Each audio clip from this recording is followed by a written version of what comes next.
আচ্ছা, আমরা এখন কি দেখব? গুণ ক্যালকুলেটর ছাড়া কিভাবে আমরা অতি সহজে গুণ করতে পারি। কিভাবে আমরা গুণ করব? আমরা 4 1 ইন্টু 1 1 এটাকে আমরা গুণ করব কিভাবে? এটা রেজাল্টটা যেটা হবে সেটাই আমরা লিখছি।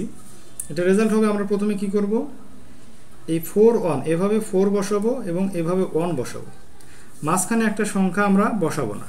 মাঝখানে কোন সংখ্যা হবে? মাঝখানের সংখ্যাটা হবে হলে 4 আর 1, এই দুইটা যোগ করলে যেটা হবে সেটাই। যোগ করলে হবে হলো 5, তাহলে এই 451। এই 451 হলো আমাদের রেজাল্ট। ক্যালকুলেটারে চেক করে দেখলে তোমরা অবশ্যই পাবা এটা 451। আচ্ছা, সেমভাবে আমরা 42কে যখন 11 দিয়ে গুণ করবো তখন কি হবে? এখানে 4 বসাবো, এখানে 2 বসাবো, মাঝখানে কত হবে? দুইটার যোগফল 462। আচ্ছা, এরপর আমরা কি করব? 43কে গুণ দিয়ে দেখব। 43 গুণন, সরি এখানে 11 ছিল, এখানে 11 দিব, তাহলে কি হবে? আবার 4, এখানে 3, তাহলে যোগ করলে কত হবে? 4 3 7, তাহলে 473। 43 আর 11 গুণ করলে 473। আচ্ছা, এরপর আমরা কি করব?